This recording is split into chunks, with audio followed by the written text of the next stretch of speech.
And we are back, and I'm so excited. Every week, it's a new business owner, more information, and I absolutely love the guests that are coming on the show, guys. This one in particular is one of my favorites. She is a powerhouse, strong businesswoman.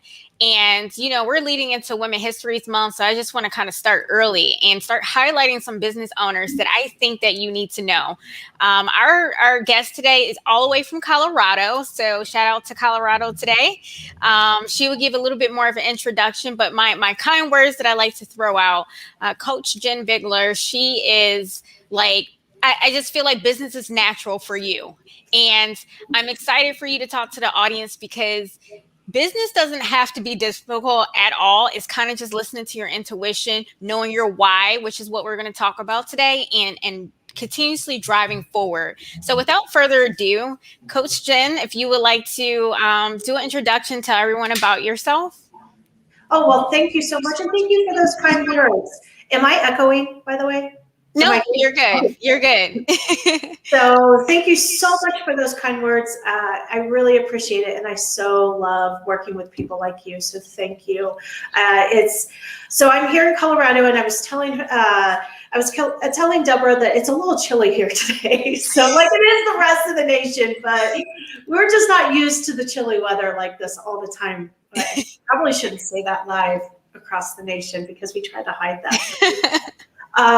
But I'm here in Colorado, and I am a business and sales coach that focuses on the behavioral side of business. So I always say my superpower is helping people define their superpowers. So I help people define their whys, and understanding who you are is such an important factor when you're starting a business, when you're leading a team, whatever you're doing in the business world or in everyday interactions. Understanding who you are and the why behind everything is such an important factor of that. So.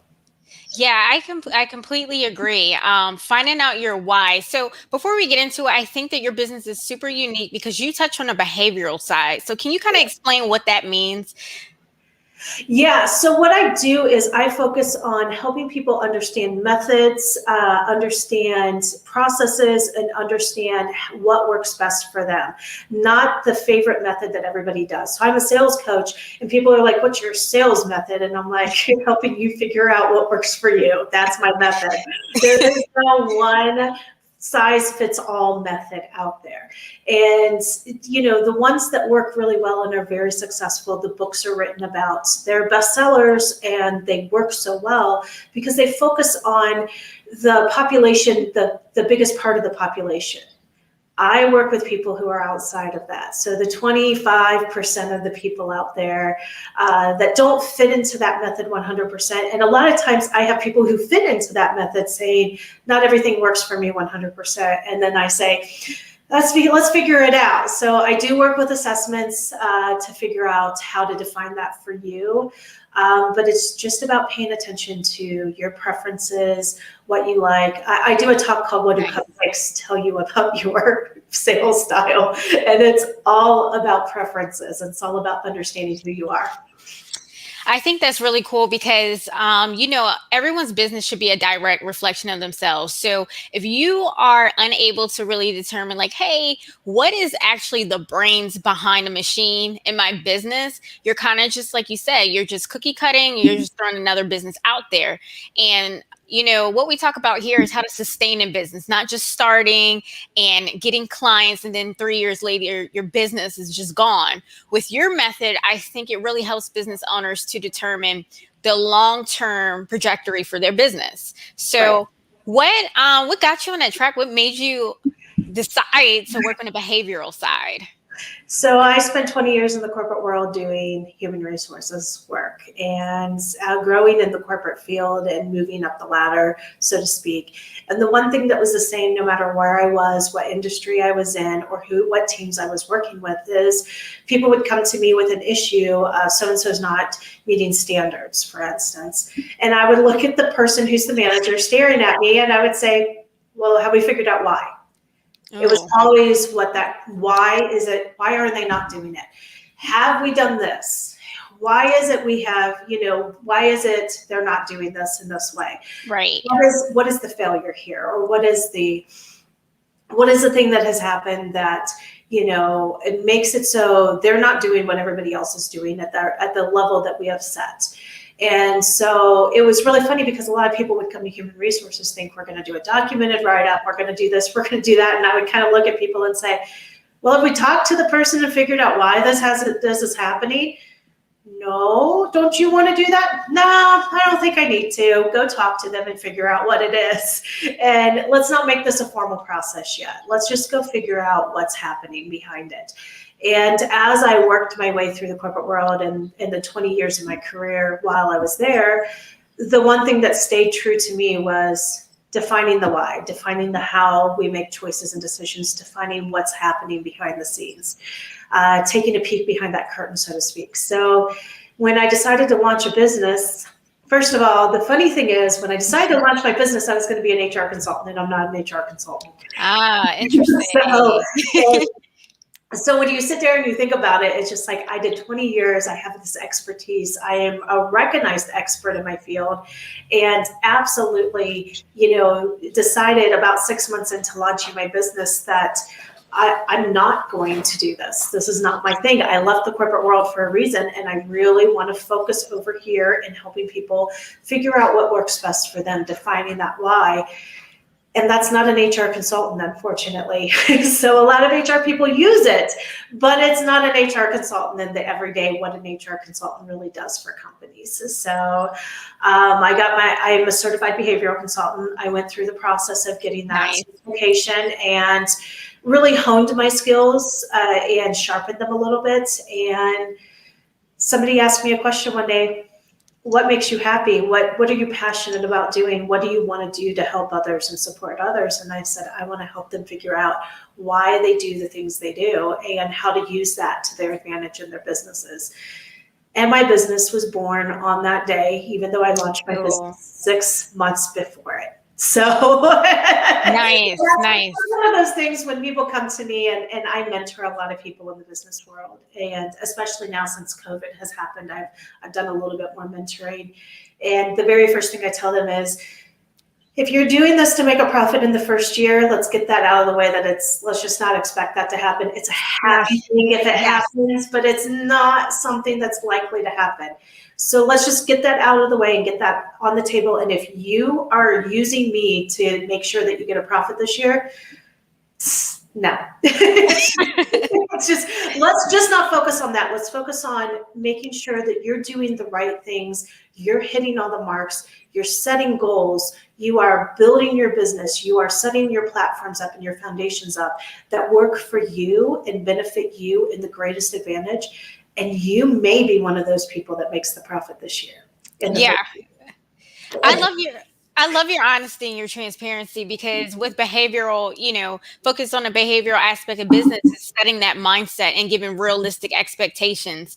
And I think for many people who are aspiring entrepreneurs or business owners currently, you go in with this mindset, I have this great idea, it's going to reap profits, without considering all the things that go into business. So how did you went from thinking you were going to do human resources consultant to behavioral, right?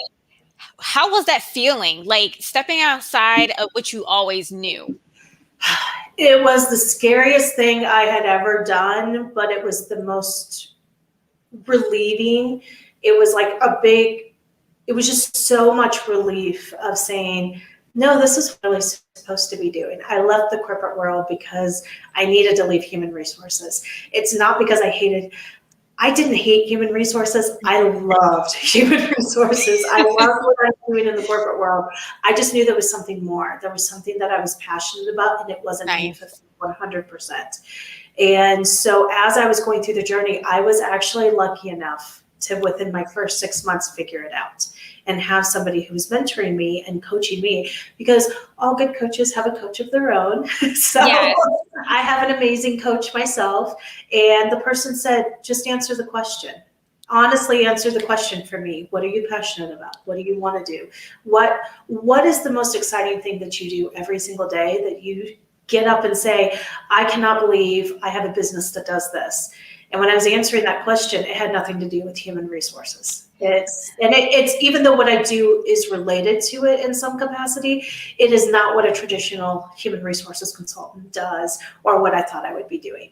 So it was very scary to say I spent 20 years cultivating an amazing career that I truly loved and was passionate about, and I'm about to walk away from it and walk down a different path. Wow. But it was the best thing I ever did. It was so amazing to wake up and say, this is something I know I'm supposed to be doing. And you know, when you go to those places, when we're allowed to go and meet people in public, again, when we're back to normal, and you're like looking at these people across the room, and you're like, this is a person I want to know. I wanted to be one of those people. And the biggest compliment I received was from somebody who said that to me, and I was just like, oh, I say that about people, and somebody said it about me, because my energy exuded from me, my passion just came through. That's beautiful. You want to be next to somebody who is passionate about what they're doing. You want to know why they are the way they are. You want to stand next to them and figure out what is the secret behind it. And I was looking at people like that, and I had somebody say it to me one day, and I said, no. Really? And they're like, you just talk about what you do in such a way. I wanted to know more. And I was just like, that was like the biggest compliment I've ever received in all of my years on this earth. One of the biggest compliments I ever received was somebody who said, I just wanted to know who you were. And I was like, thank you. Now I can't talk. I'm going to be super shy. I'm going to be, completely, but it was, and I think that when you find that, you become one of those people that people just want to meet. People just say, you need to know these people. I need to introduce you to these people. And actually, that's how you and I met, because I talked to somebody and they said, you need to meet. Yeah, that's very true. Your energy is like the same with each other. And you guys is. And as soon as we started talking, I'm like, I know what she meant. Like, yep, it was easy, right? It was so easy. You are so my people. So, yes. So, and ladies and gentlemen, that's why I wanted to have Jen on the show. We're currently planning a conference for this summer, and I get to like these random thoughts. You could probably connect with me in a mix of going 100 miles per hour. Something will pop up in my head. I'm like, oh my gosh, I forgot. We've talked several times, and I never once said, hey, I want you to come on the show because you have something to offer. And I sent you an email, and again, best decision ever, because you make it sound so easy, and I can hear the passion when you talk about what you do. It's not overcomplicated.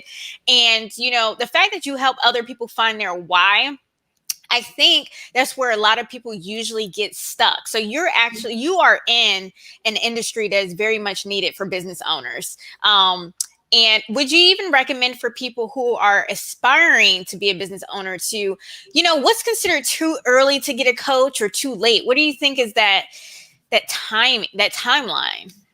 It's too late when you're ready to throw in the towel. Wow. That's deep. I mean, it's too late when you're like, my business isn't working. It really isn't 100% too late, but it's one of those things that you should have done it so early. Wow. One of the very first things that I did was get a coach. And it's not because I'm a coach myself. It's because it was good advice. I had been mentoring people. I had been doing it as a volunteer basis for probably about 5 or 10 years. And the best advice I ever received was, to be a good mentor, you had to have a mentor yourself. And because so true. And so when I became a coach, the very first thing I did was hunt out somebody that meshed with me, that would push me, that would challenge me, that would support me, that would ask me the tough questions and make me answer it and hold me accountable. And that's really what a coach does. And, I want to kind of backtrack a little bit, because it's really never too late to get a coach, but you shouldn't be standing there saying, I need to throw in the towel. You should do it well before that. But as you're going through the process and everything, defining your why is so important. And I want to make a very good distinction.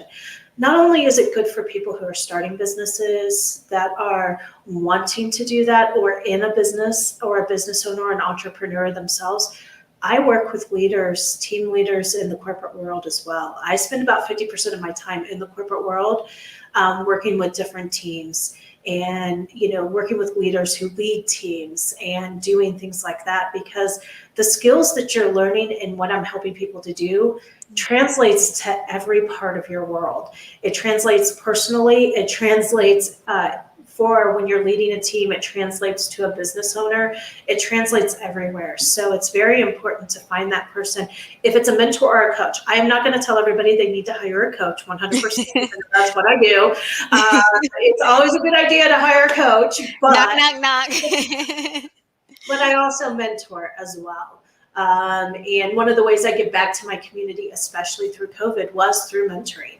And Awesome. it's one of those things that being a mentor or being a coach, it's a very similar type thing if you do it the right way. And the right people, the right person for you will connect with you. You will sit down with them and it'll feel like you've known this person most of your life, or you will feel a connection with them in such a way that they're going to do the right things for you. That's awesome. And so I'm not a coach for everybody.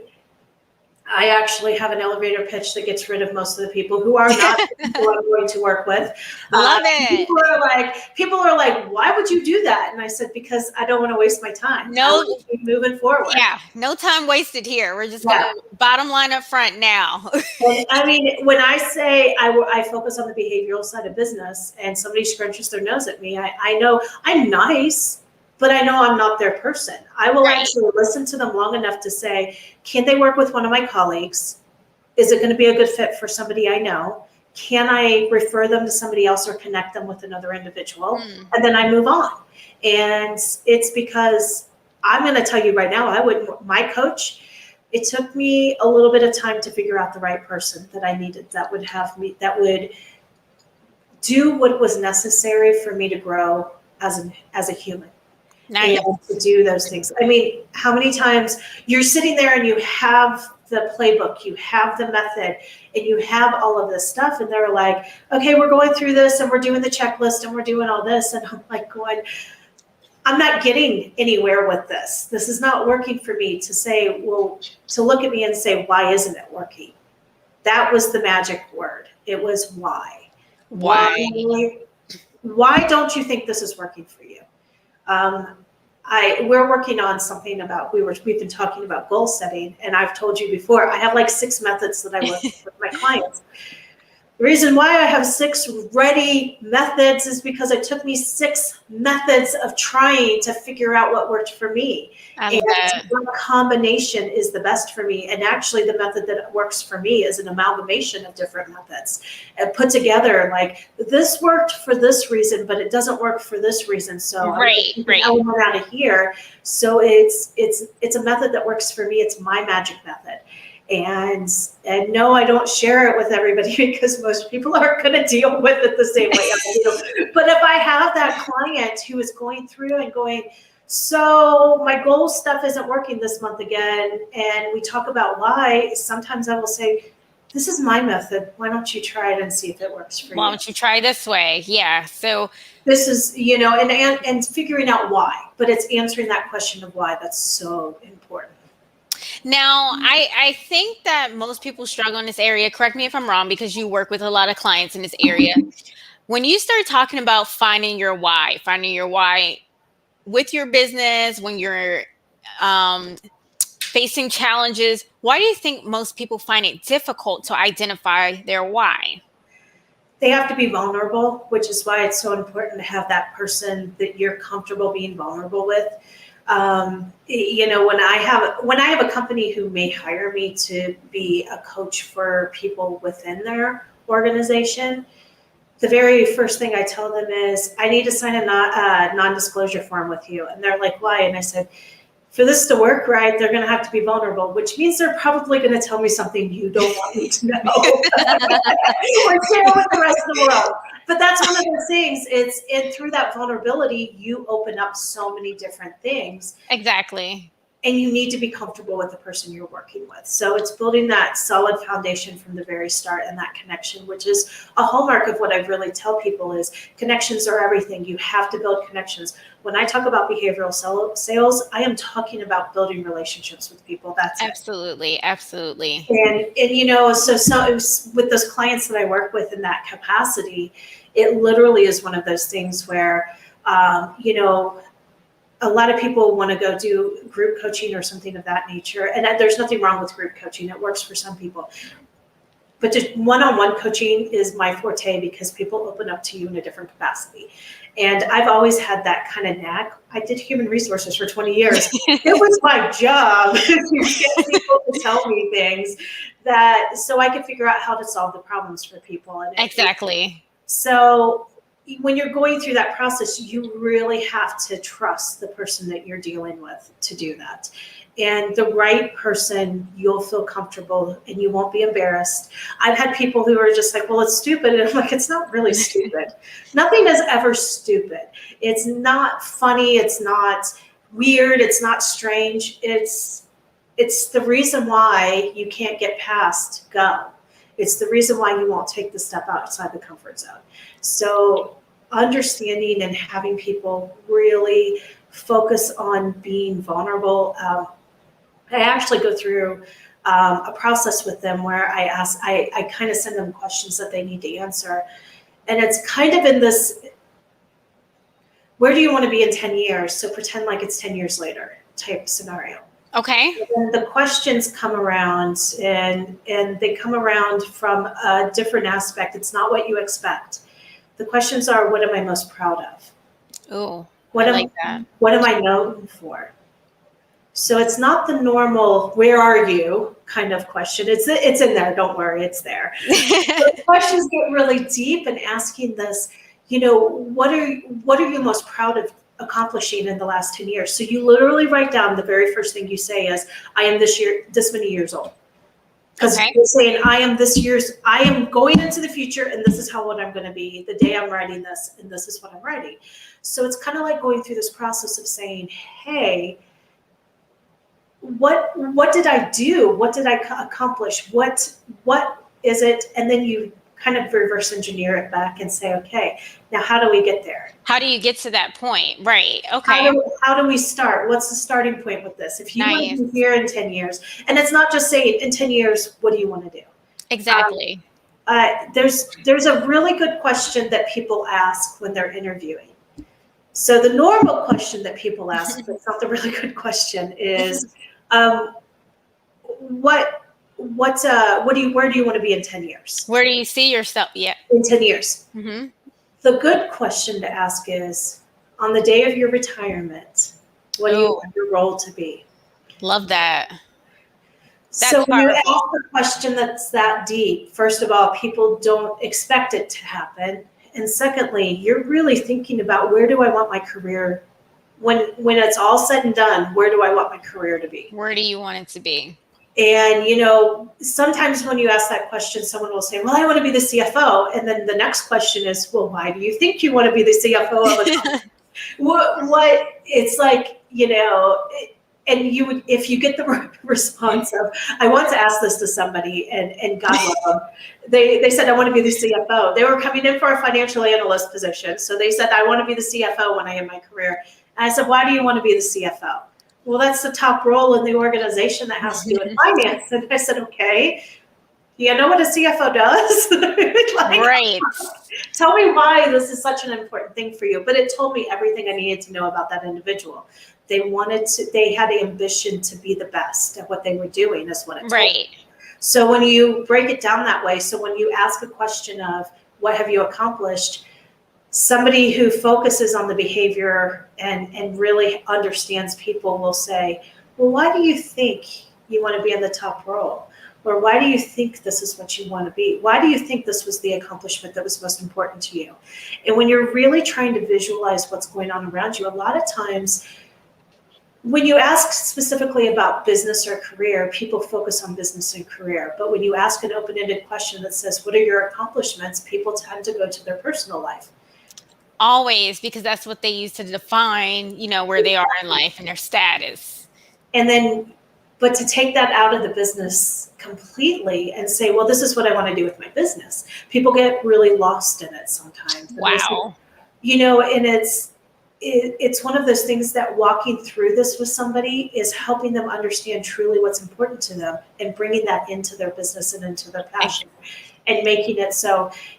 I don't feel like I work really hard at my business, but I really don't feel like it's work because I enjoy what I do. You love what you do. I do. And sometimes I will be talking to somebody and they're like, well, what do you charge? And I'm like, okay, I'm going to get stuck on this one. I do know what I charge. And yes, I charge people money for what I do. But sometimes I get stuck because they're asking me about something that I don't normally do but I'm still passionate about. And I'm like, I haven't defined what that means to me yet. I haven't defined that, what I want to tell people yet. And and when you get to that point, whenever anybody tells me that, I'm like, oh, you're doing what you're supposed to be doing, because you cannot put a price on what you're doing yet. Exactly. Now, let me help you put a price on it, because first of all, I want you to pay me. Secondly, I want you to be successful and make money at what you're doing so you continue. But, sometimes I tell it the opposite way. I want you to be successful and get money for what you're doing. Right. And I want you to have money to pay me as well. A little bit of an ego-driven personality type, just a baby. I love it. I love my ego-driven personality type. I always tell people my personality allows me to do things most people can't do. And when I was in human resources, people would oftentimes come up and ask me, they were like, well, what would you do in this situation? And I'm like, oh, my personality allows me to do things that you cannot do. Yep, absolutely. And so, I won't take no for an answer. I am this type of person, and I can walk into a room and I can say, what were you thinking? Ask that question though. But it's just like, I'm comfortable with something you're not comfortable with. So let's figure out what you're comfortable doing, because it's not about me doing it. It's about you. Nice. When I work with business owners, I do the same thing. What I'm comfortable doing is not the same thing. When I talk to some of my clients and they're starting businesses, and I'm like, how do you feel about speaking? I'm a speaker. So I speak over 30 times a year, doing things like this, speaking on a stage, doing summits. I'm very comfortable speaking. Right.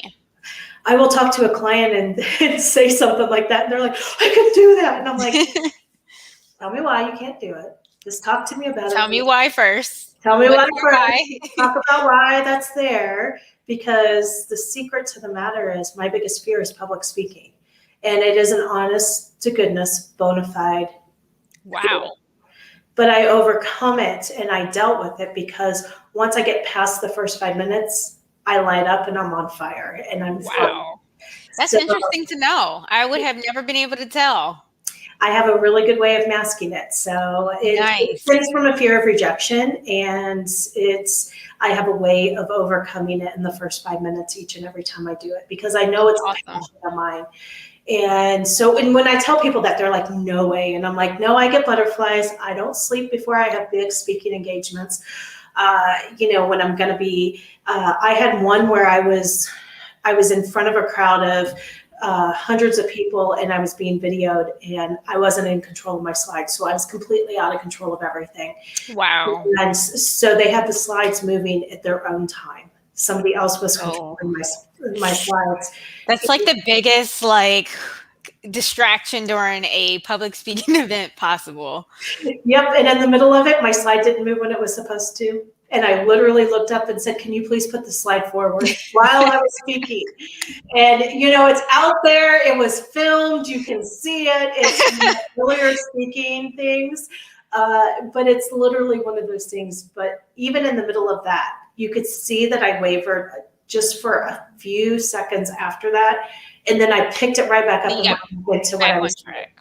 And, and it is one of my biggest fears. And it's so funny because I've been speaking for probably about nine years now, going up on stages and doing this and training and workshops and such. Before that, I was so paralyzed with fear, I couldn't even do it. And I thought I had a job that was going to have me do it. And I really thought they were going to fire me. Wow. How I figured out how to overcome my fear, because I really didn't, it just, I had always frozen when I spoke in front of people. I could speak in front of like 5 people, and that was about my maximum. If I got a little bit above 5, so I could talk to the executive staff, and I was perfect doing it until there was like 10 people in the room, and then I was really super nervous about the 10 people, and I would freeze. Interesting. Yeah, so I know it's a fear of rejection. I figured it out. So I have a trick of just telling everybody, even when I was talking on this in the very beginning, when I was stumbling through the first 5 minutes, and I call it stumbling. You were like, no, this is not stumbling. Not stumbling. I call it stumbling because I'm stumbling through to get out the line that I say to make myself calm down, because there is something that I use as a trick to calm myself down so I can speak and be comfortable. So Good. That's awesome. And I definitely think that that's something that business owners could definitely use assistance with, because visibility and credibility is huge. And usually that comes from public speaking events or speaking at some type of forum. exactly. Cool. So if we take you back to when you first started, what is something that you think is important for every aspiring entrepreneur to know? They're like thinking about stepping out, starting their business. Some people want to quit their jobs, and then we've talked about this military personnel, right? Mhm. They are interested in getting out of the military, starting their business. What type of advice do you have? My advice is to sit down if you're going to jump either into the corporate world or if you're going into either. So, because I do deal with both sides, you really want to have a good idea of what it is. And the biggest mistake we can make is, this is what I've always done, so this is what I'm going to continue to do. And you do that, I have to go to work. So if you are doing something, if you're starting a business, whatever it is, it should be something you get to do, not have to do. Yes. Wow. Yeah, and the reason why I'm no longer in the corporate world is because even though there are things in the human resources world that nobody wants to do ever, so, but I made excuses around that constantly. I have to let people go today. I have to do this. I have to do that. But this is something nobody wanted to do, so I continuously made excuses for myself as I was dishing out advice saying, if you're walking into the office every single day saying you have to do something, you should not be in that Has role. to. And, but I was making that excuse because nobody wants to terminate anybody. Nobody wants to sit there and do a disciplinary action. Nobody wants to do that part of the job. Exactly. And somebody has to. And I always said, I would rather somebody with compassion be able to do it and do it with the understanding that we're taking care of the people and we're doing the right things by the individuals who are involved. That being said, it became where I had Monday morning or Sunday night where I wasn't sleeping, and it became something where I kept saying, I have to do this, I have to do this. And I finally listened to my own advice. So that's always my first piece of advice to somebody. When you're doing something, don't do it for money, do it for passion, do it for something you love to do, and answer the question honestly to yourself. If you can't answer it out loud to anybody else, at least answer it to yourself. What are you passionate about? What do you get up loving and enjoying and say, I get to do this? And answer that question with the honesty and vulnerability that you need to do. So don't do anything. That was good. That was good. So it definitely needs to be something that you enjoy doing. Now, I understand that not everybody has the luxury of doing that. And, some people, you do need money to pay your bills and To survive. family to survive. So not everybody can 100% be in that, but you should be always moving towards something that is more about your passion than about just making money. Yes.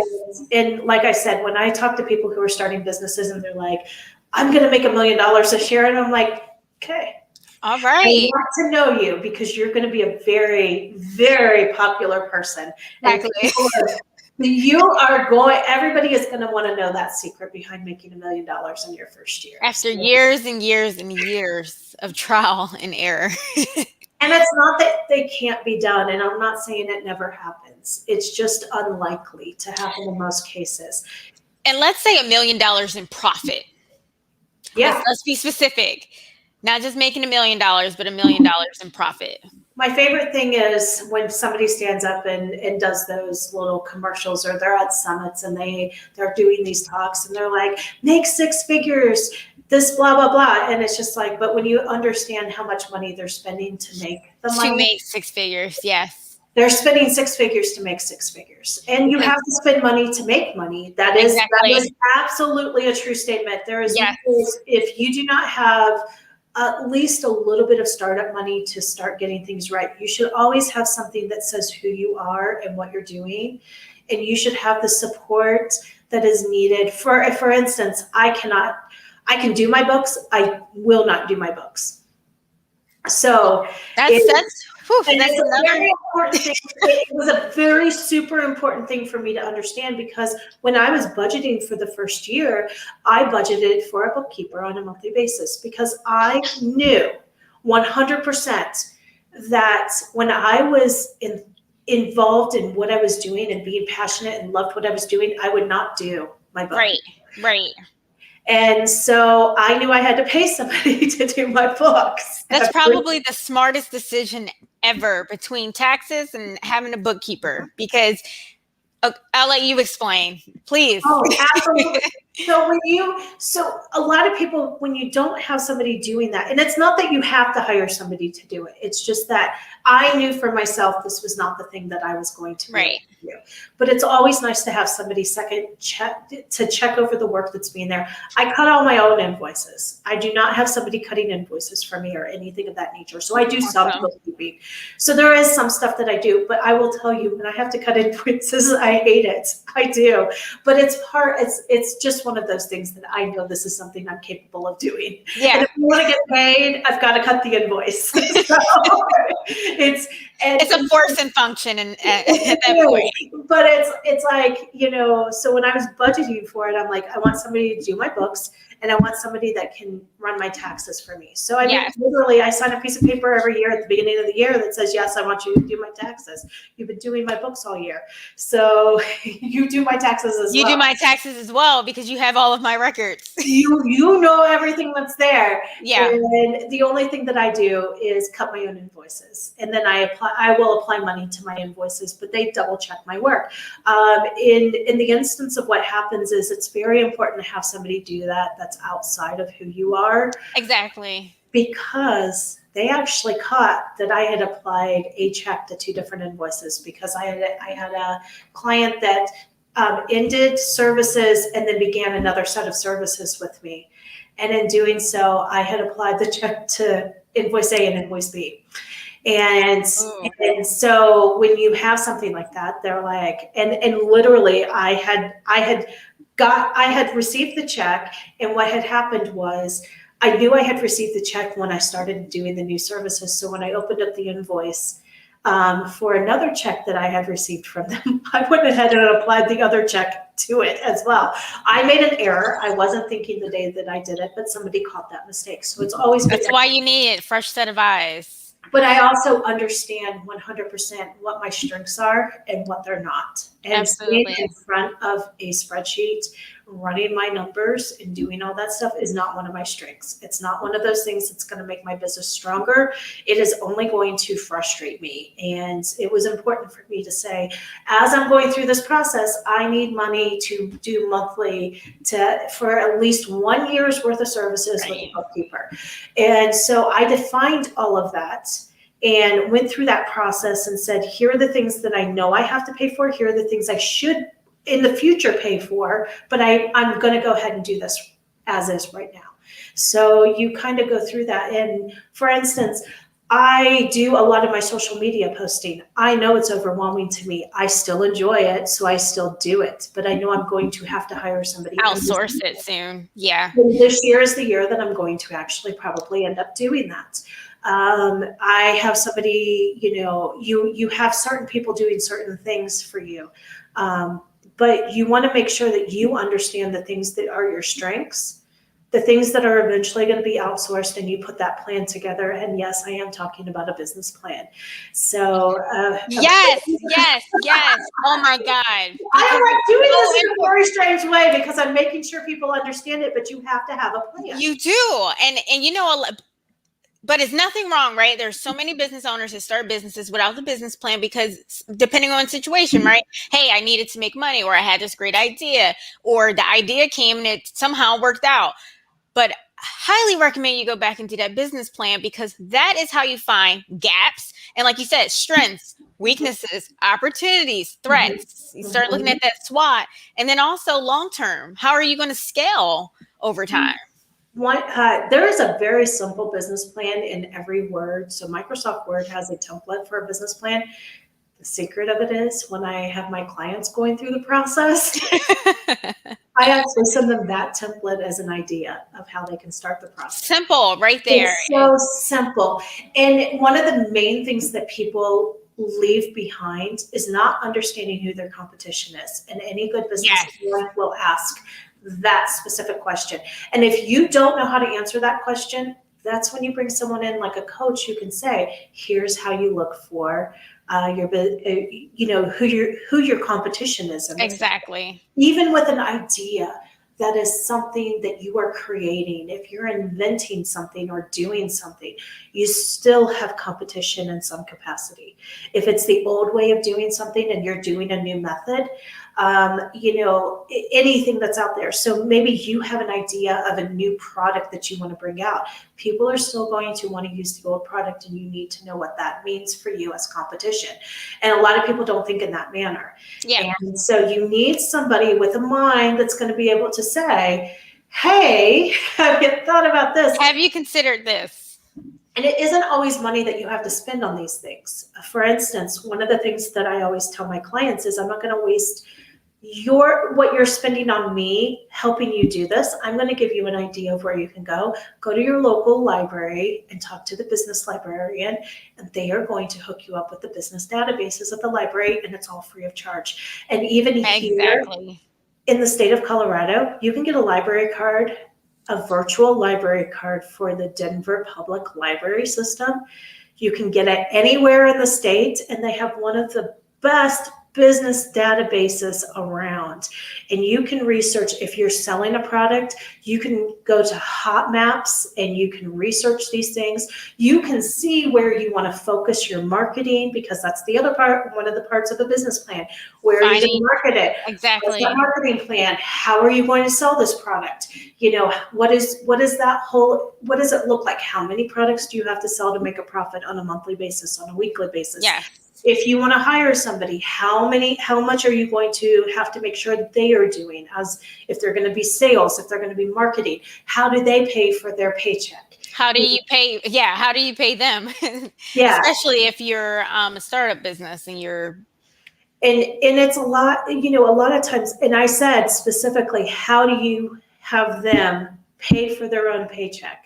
Because what they're bringing into you and the value that they're providing should be something that kind of alleviates what it is. So if you have somebody who's marketing, their marketing should be bringing in enough business to pay for Exactly. themselves.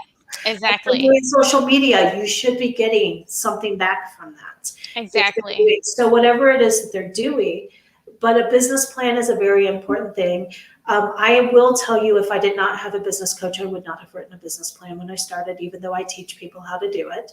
I had to sit down, I did it, and I would not have done it if somebody didn't force my hand in the process. But it was one of those eye-opening things, because I actually had to look at the competition in my area. Now, I do a unique style of business coaching, but it doesn't mean I don't have competition. I have a lot of competition for what I do, and not specifically my niche, but I have competition, and I needed to recognize what that means. The other thing that's important to understand competition is you need to know what your competition is charging, and you need to know where you place yourself on that scale. Correct. Because you can provide the same service as 100 other people in your area, or 5 other people. Let's use the word 5 because that seems better. 5 other But somebody works with a high-end client and their pricing is based on that. Other people are going for the more low-end client. And I'll even use an example of maybe you're selling something like a window. There are people who are lower end and people who are higher end. That's correct. And people who are in the middle. And you need to understand where your place is, what your pricing means for that. And also because if you overprice what you're offering or underprice what you're offering, you are going to shoot yourself in the foot every single time. Your credibility, yeah. And when I go through business plans with my clients, now I don't sit and write the business plan with them. What I do is review the business plan that is written, and I point out things like that. Why is your pricing set like this if this is your competition? And why is this your competition? So I'm asking those questions so they understand that this may be the thing that is a big obstacle for you to overcome later. So let's go ahead and define this now. Right.